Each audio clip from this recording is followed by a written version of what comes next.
Welcome to session 4.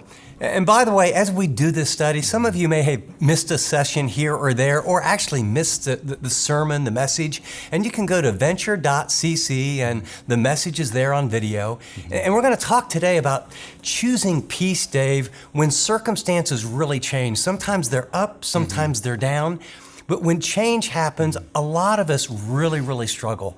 And one of the things we need in a life group is people to help us during those times. Right. So any tips on how we can go to the next level in our relationships? You bet. I think that in the life group setting, we build relationships, but sometimes because there's maybe 8, 10, 12 or more people, that we can't get super personal on a lot of things. So it's great to have a few people that know you well and that you can open up with. And we believe, being a church committed to catalytic relational disciple making, that we need to have those deeper relationships. So a suggestion would be to subgroup into maybe, and specifically guys with guys and ladies with ladies, just keep it safe, but hang out with a few people, talk about those things. And especially when you're going through change, it's good to have somebody to walk with you, maybe to be an outside reflector, but also to help bring in God's word and perspective. And so as we talk about disciple making as a church, we want to make disciples who make disciples. 2 Timothy 2:2. Paul says to Timothy, the things you've heard me say in the presence of many witnesses, entrust to reliable men who will be able to teach others also. There's 4 generations there in that verse. And that's really, to me, that's the measure of success in disciple making, that as I pour into somebody, they pour into somebody else. So let me ask you, where are you in your disciple making journey? Maybe you need someone to pour into you, or maybe it's time for you to start pouring into somebody else. And I want to encourage that both in the group but outside the group as well. I have to tell you, I think the transformation in my life, Dave, came when I went to a group. But in the group, I think there was a guy that saw, I didn't know what I was doing, and I had some struggles, but I wasn't going to share. And he just literally said, hey, afterwards, you want to go grab coffee? Yeah. And it wasn't like, oh, he's discipling me. Yeah. We just went and got coffee and talked about circumstances. He goes, what's the hardest thing you're going through right now? And just have someone take an interest in you, that build a relationship. Right. Little did I know that guy would end up really influencing my life. But he just took a little initiative outside the group, and we did life together. That's great. That's what we need to do. So if you don't have that in your life now, press in and make it happen. Amen. I rejoice greatly in the Lord that at last you have renewed your concern for me. Indeed, you have been concerned, but you had no opportunity to show it. I am not saying this because I am in need, for I have learned to be content whatever the circumstances. I know what it is to be in need, and I know what it is to have plenty. I have learned the secret of being content in any and every situation, whether well-fed or hungry, whether living in plenty or in want. I can do everything through Him who gives me strength. Welcome to session 4 of I Choose Peace. We're talking about choosing peace in changing circumstances. Human nature is when things are stable, right? When they're the same, when they're predictable, when you can sort of depend on what's going to happen, when and where. Most of us, it kind of brings a level of peace. But when circumstances change, even good changes, new job, new neighborhood, new location, new friend, new supervisor, sometimes that gets difficult. But it's even worse when the change is hard things, separation, a divorce, you lose your job. The biopsy report comes back, you have cancer or someone you love does. How do you choose peace in difficult and changing circumstances? What do you do? You just read the passage with me that the Apostle Paul, the context here is he's saying, hey, by the way, I thank you all. It's really a thank you note. You guys were really great. And I want you to know I really appreciate it. And then he does some teaching. And he does some teaching here that I think just is at the heart of the lie of the American dream, if you will. See, the American dream is someday, some way, it's the when-then mentality. When I have just enough money, or when I own my own home, or when I get married, or when we have a child, or it's the when, then I can have peace and happiness and fulfillment. And what he's going to teach in this passage is that contentment and peace is not based on circumstances. And he says it's actually something that you learn. You learn contentment, you learn peace when things are great and when things are hard. And then out of this passage, if you'll remember, I give you 4 specific principles and then 4 practices so that you can begin to learn how to have peace in changing or difficult circumstances.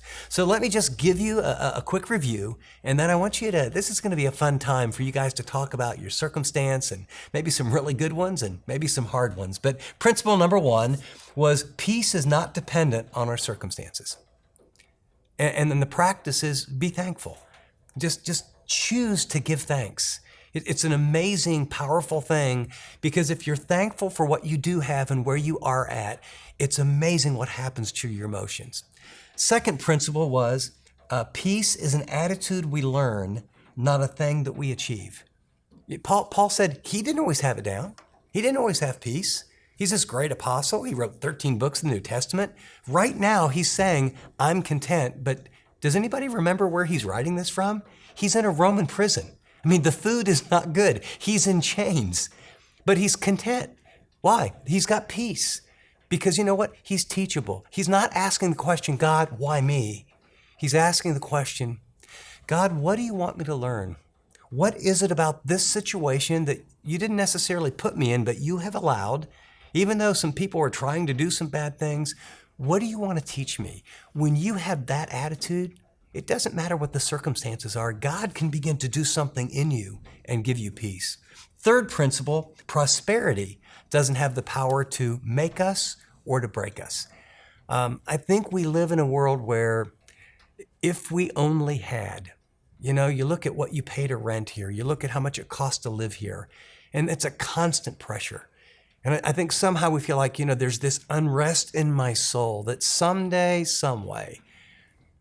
And yet, as you would talk to people that are making a lot more, I have news for you. They have the exact same feeling because it's a weird thing. It doesn't matter. Literally, it doesn't matter how much you make. People that make less, well, they're in one category, but people that make more, we always kind of see ourselves as in this position of, well, those people make more and they have more, and if I had. And I got to tell you a story that is, it's hard to share, but it was really honest. If you're going to learn to be peaceful, you have to be honest about your situation. We were living in Atlanta at the time, and my kids, we were poor. I mean, there was 4 kids, and I lived on a little pastor salary of under a couple $1,000s a month. It was a little church of 35 people, and then even when we moved to California, then the house prices were great, and I had 4 kids putting through either private school or college. We never had. I remember when I got $500 in savings that wasn't designated for like future taxes.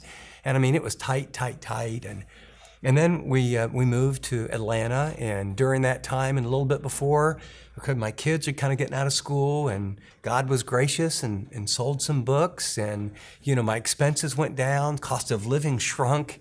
And I found myself living in a house like more than twice the size, before, and everything was great and easy. And we were driving through this, beautiful neighborhood, and my daughter had visited one of her friends that lived in mansions, and she turned to me and she said, Dad, are we rich?